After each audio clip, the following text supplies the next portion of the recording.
Spoilers ahead. Mr. Nelson, Special Agent Poindexter. you just won me $50. Some of the guys were betting you wouldn't show. Relax, Mr. Nelson. You're not in any danger. I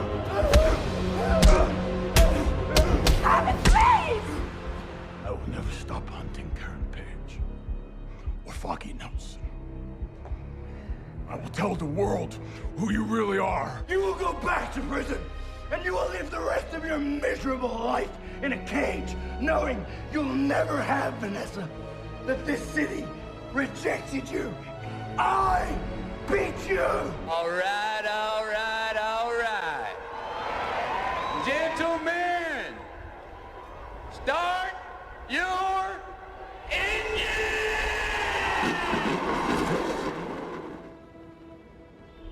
Here we go. I'm so excited.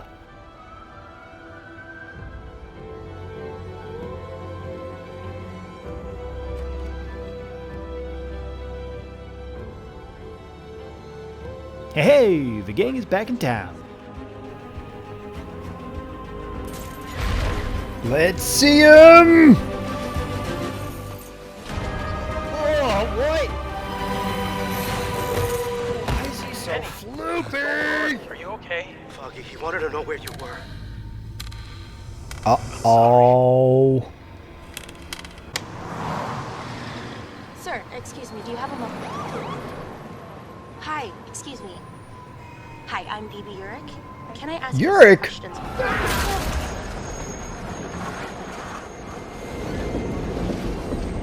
What? Well, it's been some time, hasn't it? Yes. Nice. Wondering if we could have a little chat. Here we go. NYPD, open up!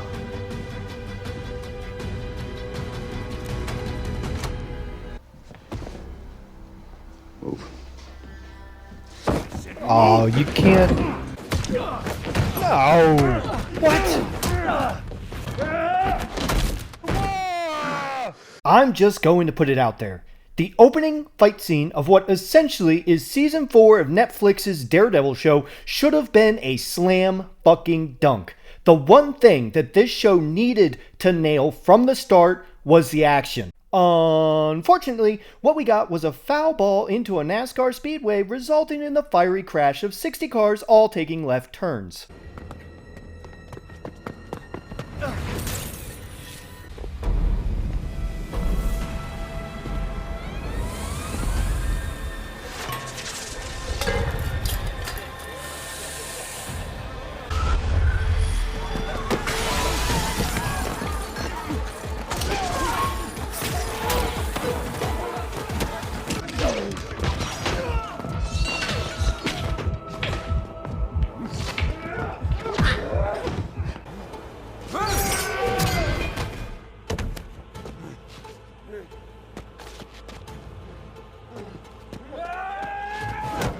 Before any of you start pounding on my back door, could you please explain to me why we couldn't use the CGI and practical effects used here?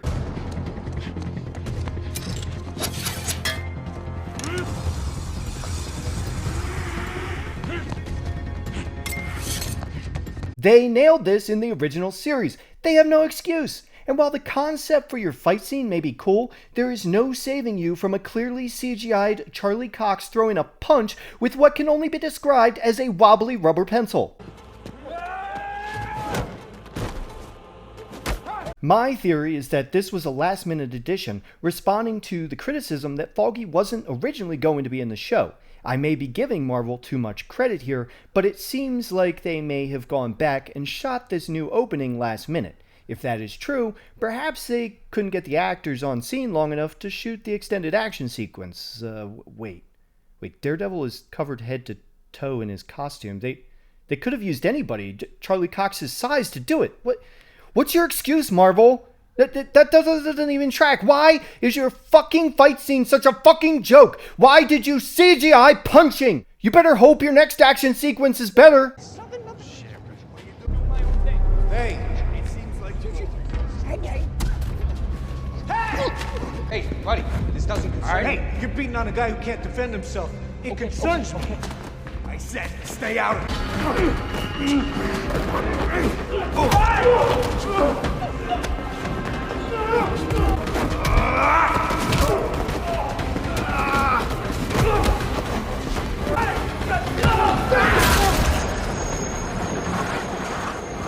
Okay, better. But why put him in front of a CGI train, You know they run every couple of minutes up in New York? You could just set up in a station with an express train where it would skip that station. You could film him and his smoldering eyebrows all day.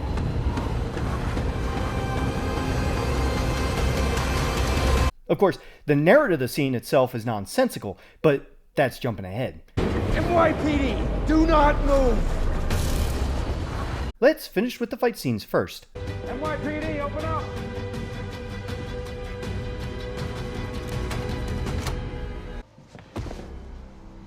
Move. I said, move!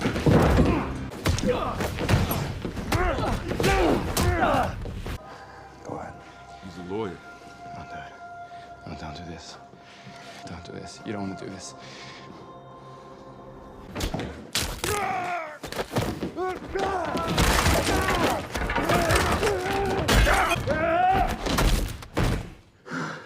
Yeah, the fight scene's fine. Did you just kill 2 cops? Not even as Daredevil? You just killed 2 cops as Matt Murdock. Okay, I guess you could explain that they were trying to kill you, and so this was in self-defense, but wait! You're fucking blind!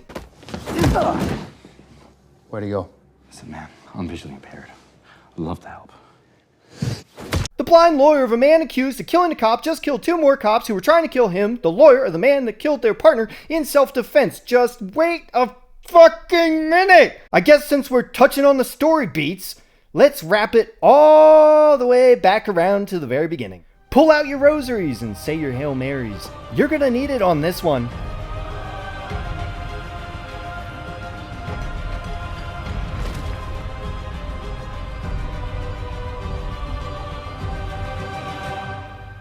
The very beginning of episode 1 has our trio happily skipping hand in hand down the streets of New York City. Clearly, this is a setup for some kind of disaster because nobody should be this happy. As predicted, our heroes are soon thrown into turmoil as they bear witness to the CGI cumfest playing out before them.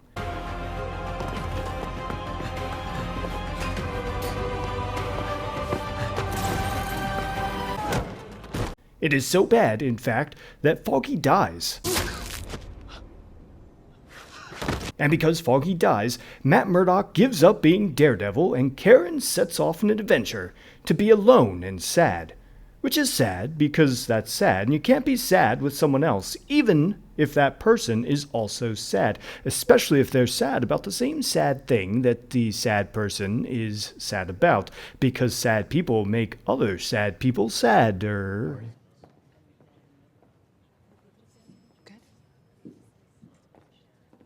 Which is sad. You know what, this is too much. Let's jump ahead a year and go to something happier. Hey, remember that Kingpin guy?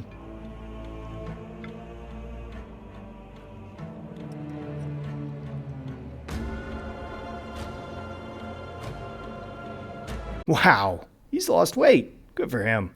They do say getting shot in the face will really do that for a guy. Your step is lighter. You've lost some weight. Weight loss and exile. Those are the 2 side effects. Yes, sir.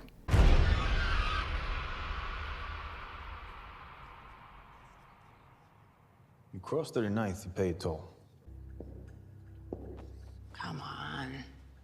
Stop it, both of you. Don't be little boys squabbling over pennies when you're set to earn millions.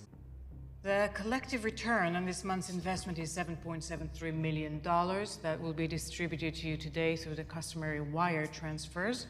They respect the money I make them. Protection makes people scared. Profit makes them loyal. When you were gone, I made this business bulletproof. There's a lot to unpack here. But the big takeaway is that Vanessa's been holding down the business until Kingpin was ready to stand in this doorway.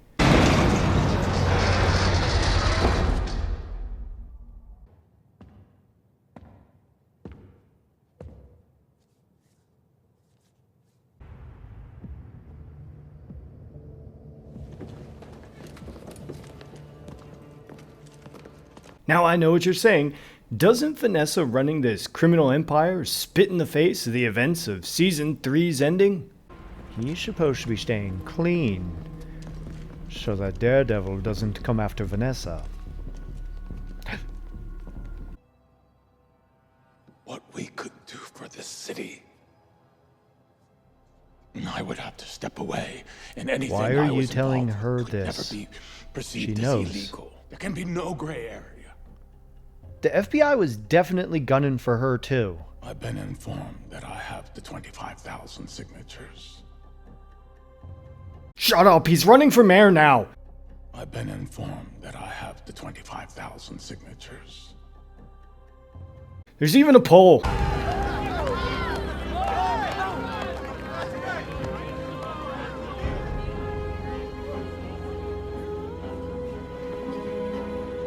Thank you.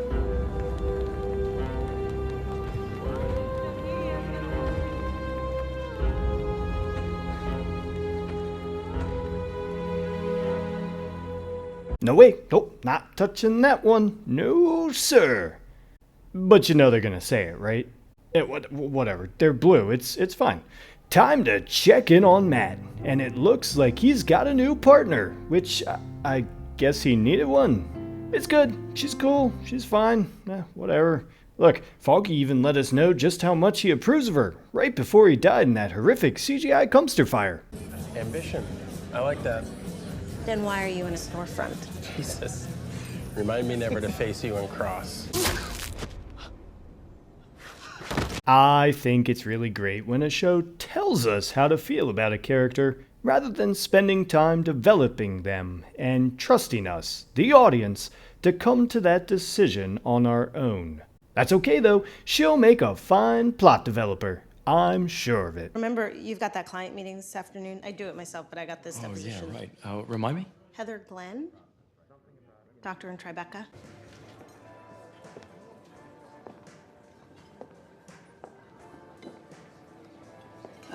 Matt Murdock? Dr. Glenn. Hi. Nice to meet you. So look, why not jump right in and ask what are you looking for in legal representation? Excuse me? What are you hoping Murdoch and McDuffie can do for you? I was just about to ask you what you're looking to get out of therapy. What? Kirsten said that you were looking for a therapist.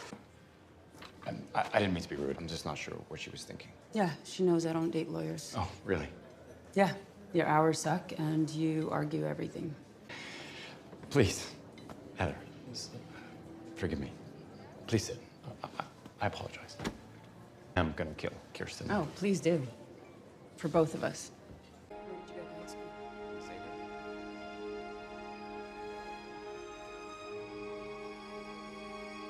Oh, hey, look at that. Wait a second. Do I know you from somewhere?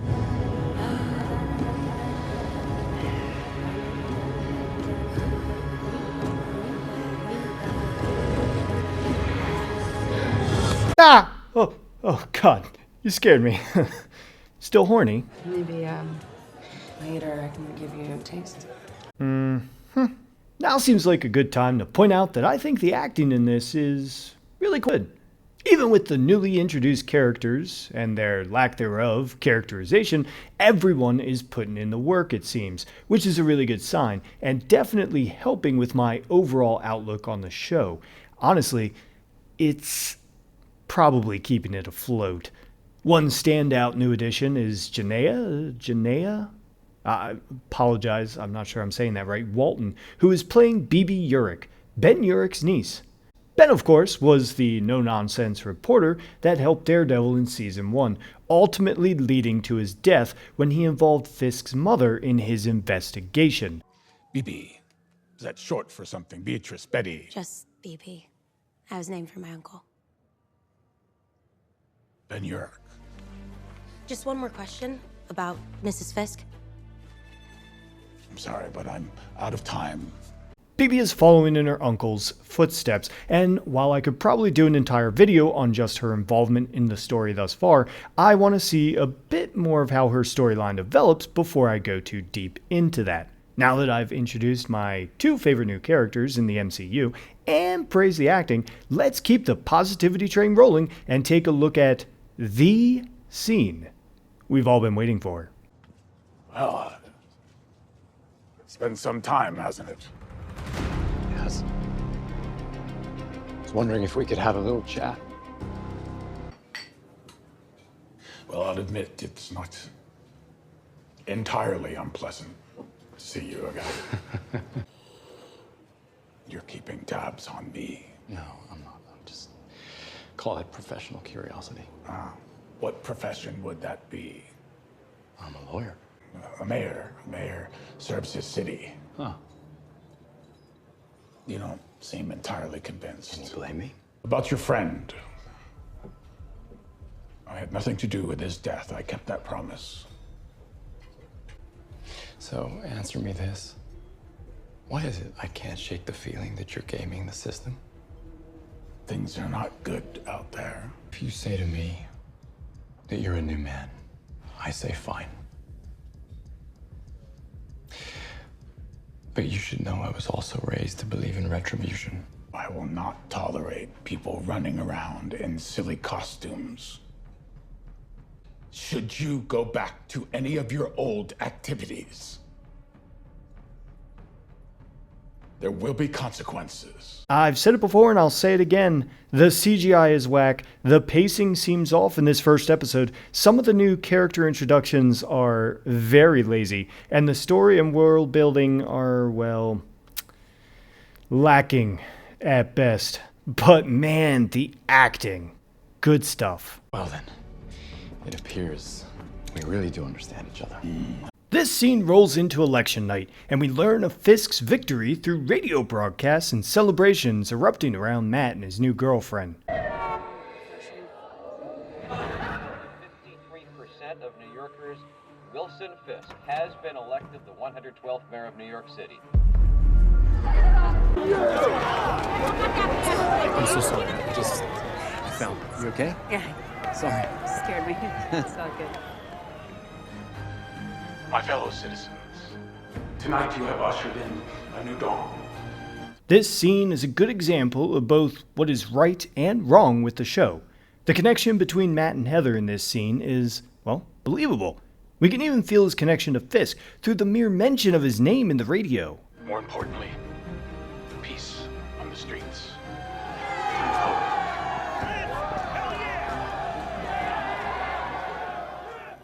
I love New York.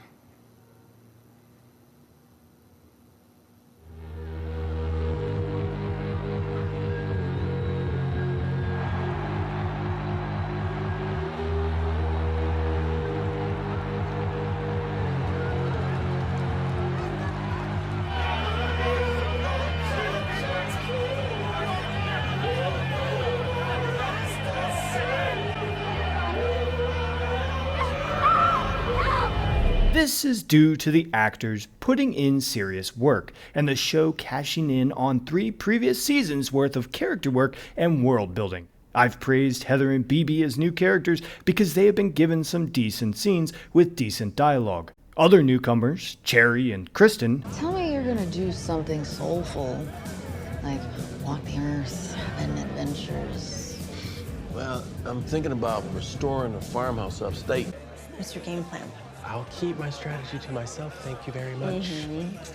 $50 says I can worm it out of you before eventually. Not a chance. however, are only fitting into this world as well as they do because of the hard work and goodwill of the previous 3 seasons. I have to take the show's word on them being good characters because the show needs them to do things and can't wait for them to develop naturally.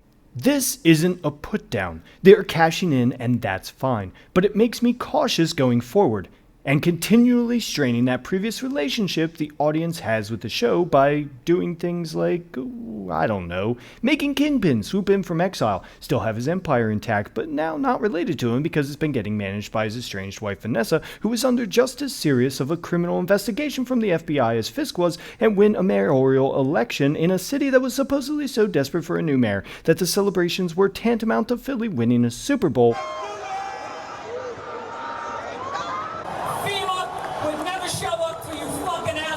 Starts to really destroy that goodwill. But hey, it's just one episode. I'm sure episode 2 calms right the fuck down. So, no then?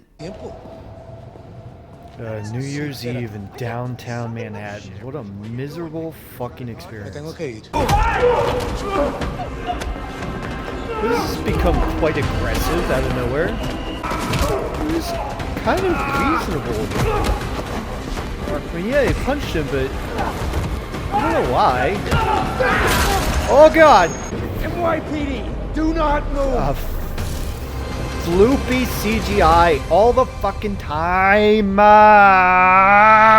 He was a fucking cop. He was a cop.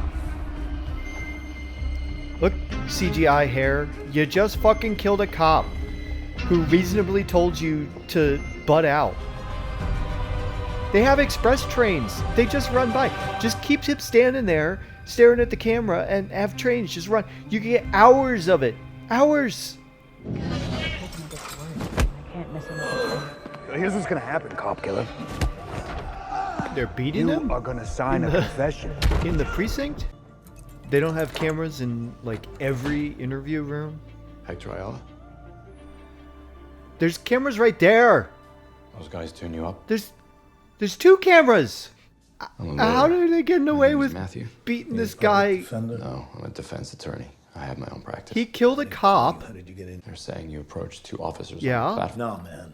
The story they put on the platform never said they were cops. That's true. I wasn't trying to kill anybody. That's not me. You were choking his buddy. You're Are still there pretty worried, cameras sure. in Everything's a little train fuzzy. stations?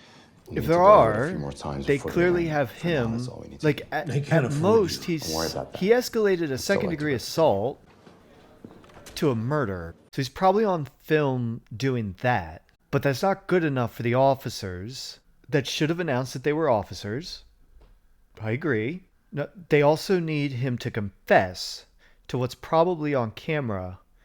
So they beat him in a room surrounded in cameras. You expect me to say that they turned the cameras off? Those cameras don't turn off. It'd be huge questions if those cameras turned off. Why was your prisoner in there? Why were you in there with your prisoner? Yeah? How many cameras would you have to turn off in the entire station in order to fucking hide the fact that you walked your prisoner in there and left him? Even if you left the cameras off in there. That's not how it works. All these people are idiots. None of this should be happening. That cop never should have died. But since he did, this guy should just be going to jail. I'm not sympathetic to him, even if he is the white tiger, which, oh, spoiler. I The appreciate it. MTA has around 15,000 cameras. And I need you to find the witness that Hector saved on the platform. So because cameras exist, I can witness everything that we just witnessed as viewers of this show, which means that officer is guilty of a second-degree assault. His partner is guilty for not stopping the assault as an officer, duty to intervene, and he's guilty of some type of manslaughter, negligent homicide type thing. It would be premeditated. So he just solved all of this. He killed a cop, and they probably get a slap on the wrist for punching some guy on a subway platform for unknown reasons. And this is all provable by cameras that we know exist. So what are we doing?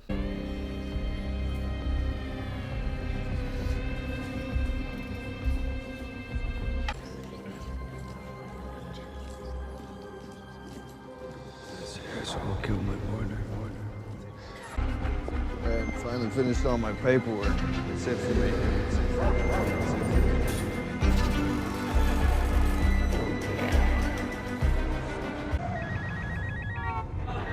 What? Found him. All right, I'll meet you there. You doing this now? Yeah. Call Cherry. Matt. Hey, I need you to drive to Fort Shrine Park quickly. Who is it? My name is Matthew Murdoch. I'm a lawyer. I represent Hector Ayala, the man who saved you on the subway platform. If I go against the cops, it's gonna be really bad for It is already bad for you. They have located you. They're coming to kill you. You need to come with me now. Shit, they're already here. I have a guy in Fort Shrine Park. He's gonna find you. He's gonna get you safe. NYPD, open up!